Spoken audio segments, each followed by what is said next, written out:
तो जैसा कि आपको पता है, इस वक्त हम एसडीएम आवास के सामने हैं और आप देख सकते हैं यहाँ पे जिस तरह से धरना प्रदर्शन जारी है। हालांकि 144 धारा का प्रशासन ने हवाला दिया है, उसको लेकर पूर्व मंत्री भगवत सिंह गंगवार अकेले ही धरने में शामिल हुए हैं। बाकी जो कार्यकर्ता काफ़ी संख्या में एकजुट हो रहे हैं, लेकिन वो सीओ साहब के आवास के सामने हैं और बहुत सारे कार्यकर्ता यहाँ पर इकट्ठे हुए, काफ़ी जोश है। ये जो धरना प्रदर्शन है किस मामले को लेकर है, हमारे साथ इस समय सीनियर रिपोर्टर रियाज अंसारी हैं। रियाज अंसारी से हम पूरा मामला जानते हैं। रियाज जी, क्या कहना चाहेंगे यहाँ पर जिस तरह से कार्यकर्ता इकट्ठे हो रहे हैं समाजवादी पार्टी के? परवेज साहब, जैसे कि हम लोग देख रहे हैं यहाँ पर हम लोग नवाबगंज के जो उपजिला अधिकारी का आवास है और सीओ आवास है पुलिस क्षेत्र अधिकारी के, वहाँ पर हम लोग खड़े हैं। ये लोकेशन है।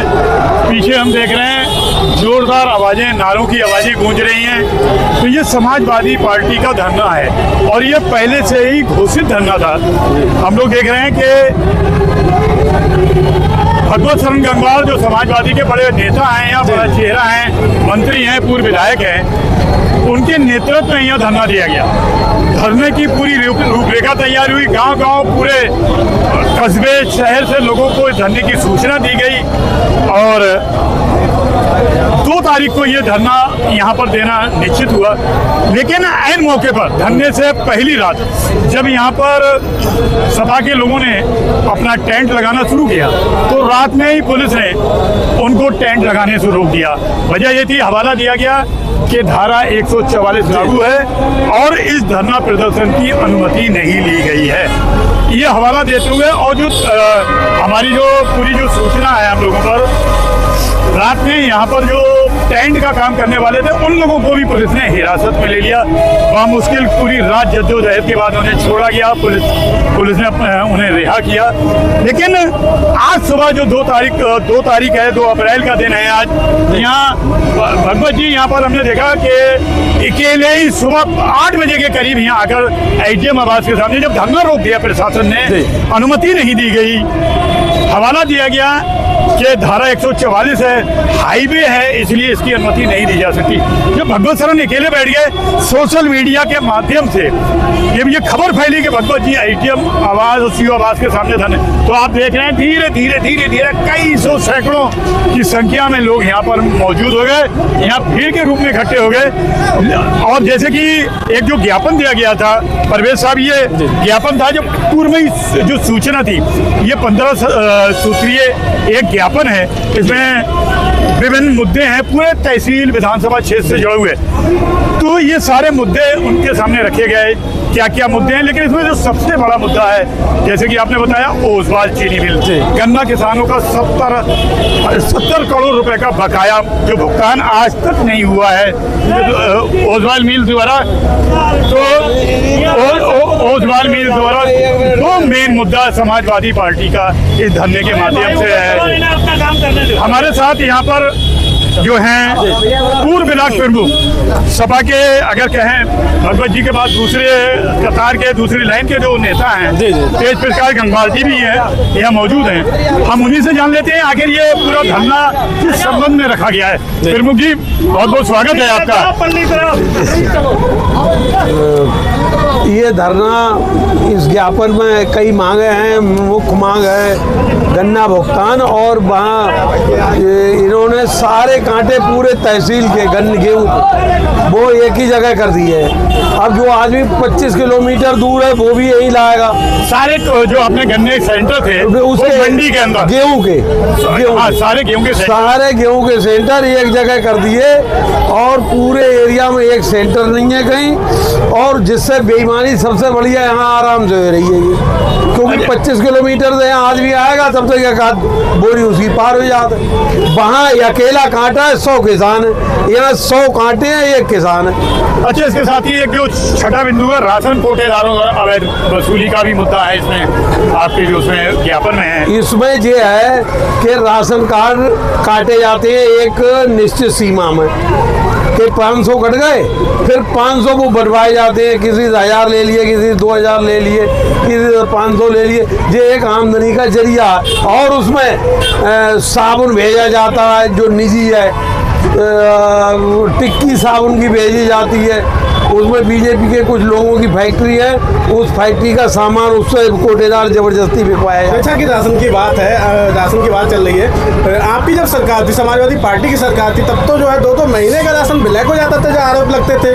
नहीं, ब्लैक को लेकर नहीं होता था। जो एक आध करता था उसमें 3/7 में कार्रवाई होती थी। भाई पृथ्वी चोरों से कुछ डकैतों से खत्म तो हो नहीं जाएगी। फिर ये तो तमाम मुद्दे हैं जो आपने उठाए हैं, समाजवादी के तमाम नेता उठा रहे हैं, लेकिन ये जो धरना था एकदम अचानक प्रशासन ने इसको क्यों मना कर दिया? ये बहुत बड़ी संख्या, कम से कम यहाँ 50,000 आदमी इकट्ठा हो गया था, कम से कम। हम ये माने कि 50,000 का मतलब ये कि 2027 की तैयारी तो समाजवादी के द्वारा तैयार शुरू नहीं की गई। अभी मंत्री जी नहीं, इलेक्शन तो अभी बहुत दिन में है, लेकिन जो हमारी जनता परेशान है, लोग दुखी है, गरीब दुखी है, अमीर दुखी है, किसान दुखी है, सारे लोग जो दुखी है, उन अनुसूचित जात के लोग दुखी है।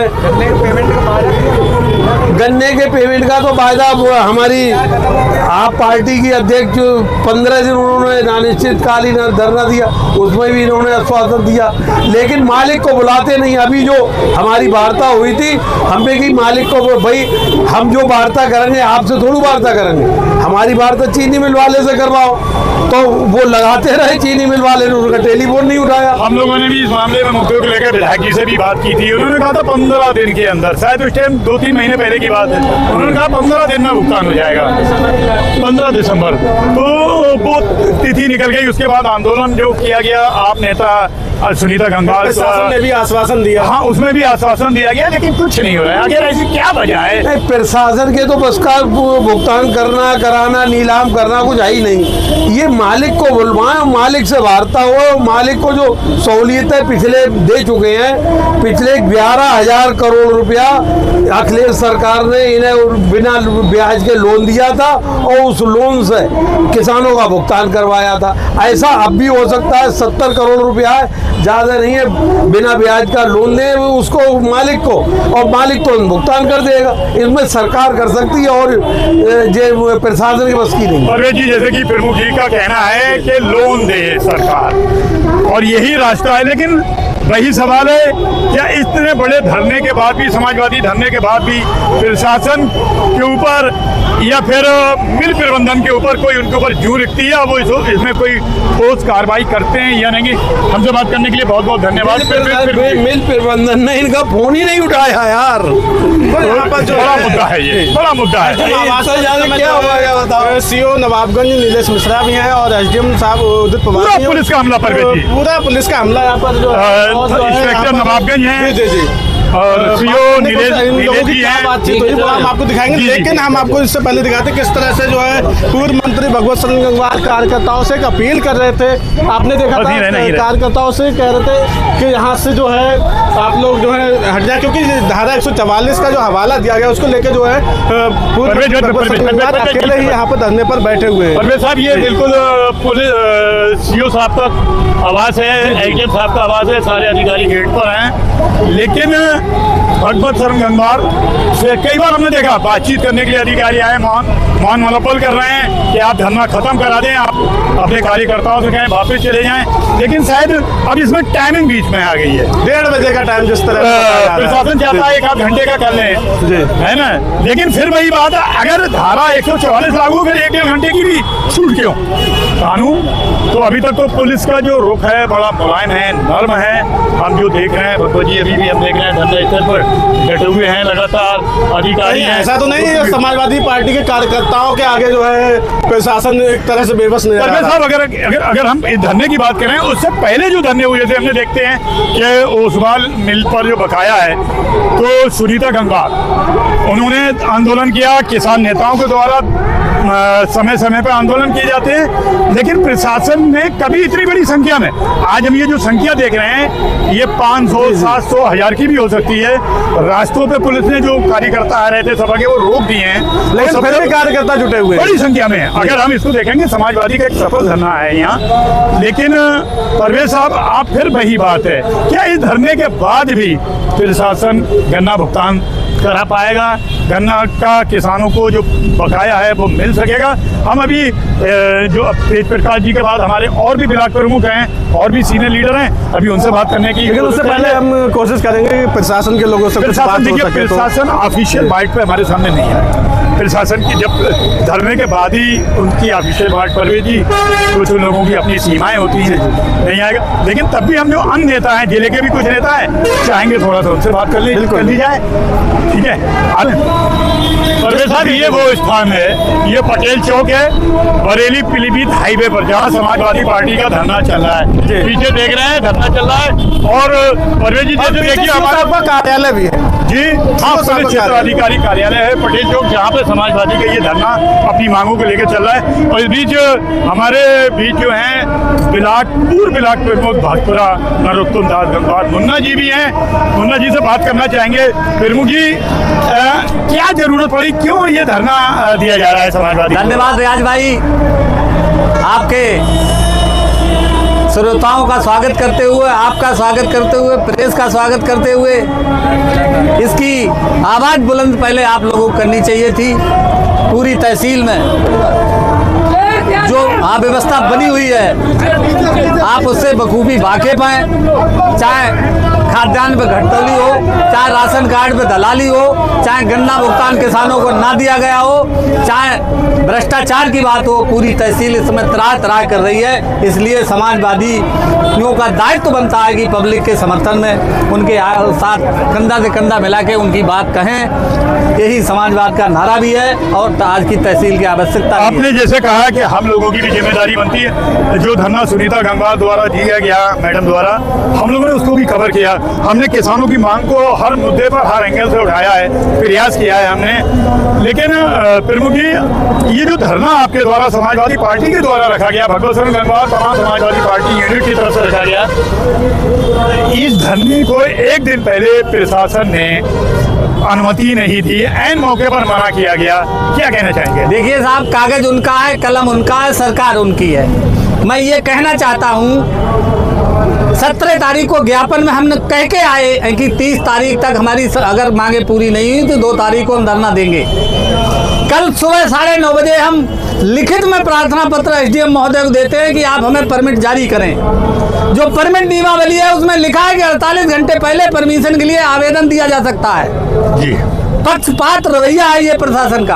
और मैं इसके साथ एक बात और जोड़ना चाहता हूँ, कल ही नवाबगंज की तहसीलों पे एक लठैत जुलूस निकला था, क्या धारा 144 उस पे लागू नहीं थी? परवेज भाई, बड़ा मुद्दा है ये। जब वो बिना परमिशन हो सकता है तो समाजवादियों का क्यों नहीं हो सकता? लोग बड़ा सवाल उठाया है कि जब वो लोग उठा अपना लाठी लेकर जो जुलूस हमने देखा नगर में जो निकाला गया, उसकी परमिशन नहीं। बहुत सारे ऐसे सत्ता पक्ष के लोगों द्वारा आंदोलन किए जाते हैं जिनकी अनुमति नहीं होती, लेकिन समाजवादी पार्टी को ही क्या जरूरत है? मुझे देखिए, मैं एक बात आपके संज्ञान में और लाना चाहता हूँ। 17 तारीख को जब हमने ज्ञापन दिया, उसमें 2 तारीख निर्धारित कर दी। अगर इनके सम्मानित जिला मजिस्ट्रेट की धारा 144 नई बीएनएस धारा 164 लागू थी तो इन्हें हमें रिप्लाई में बताना चाहिए था कि यहाँ जिला मजिस्ट्रेट की धारा 144 विद्यमान है, इसलिए आपका कार्यक्रम नहीं हो सकता। ये हमारे साथ पक्षपात है, समाजवादियों के साथ अन्याय है। जनता की आवाज को दबाना है, लोगों की दमनकारी नीतियों को उनके ऊपर थोपना है। लेकिन फिर भी समाजवादी के पार्टियों ने, पार्टी के लोगों ने, कार्यकर्ताओं ने, भगवत शरण गंगवार ने, आपने, सबने ये धरना शुरू कर दिया। धरना दे रहे हैं आप, डरे नहीं प्रशासन द्वारा जो आपके अनुसार जो धंधे को रोकने का प्रयास किया गया, फिर भी धरना शुरू कर दिया। समाजवादी डरते ही नहीं है। हालांकि प्रशासन ने काफी कोशिश की है धरना को रोकने की, लेकिन कहा जाए तो प्रशासन कामयाब नहीं हो पाया धरना रोकने में। आज तो परवेज भाई ये थे हमारे प्रमुख जी नरोत्तम दास गंगवार मुन्ना जी, बहुत ही एक्टिव नेता हैं, बहुत बहुत धन्यवाद। और अब यहाँ परवेज भाई हमारे जिले से भी कुछ लोग, और एक मैं चाहूँगा एक थोड़ी सी वीडियो दिखाई जाए। अभी भी 50 मिनट हो रहे हैं और 1 बजने वाला है, 1 बजने वाला है। और अब तो खुद शामिल हो गए, साथ में आए कार्यकर्ताओं के साथ में जो है देखो जैसे हम देख रहे हैं उन तमाम लोगों के साथ यहाँ धरना स्थल पर पहुंच रहे हैं, धरना स्थल पर पहुंच रहे हैं और बिल्कुल पूरी नारेबाजी करते हुए कार्यकर्ताओं में पूरी तरह से जोश देखने को मिल रहा है। परवेज साहब देखिए, अब धरना स्थल पर आ गए हैं जी। तो देखते हैं वो क्या कहते हैं, क्या मांग रखते हैं। तमाम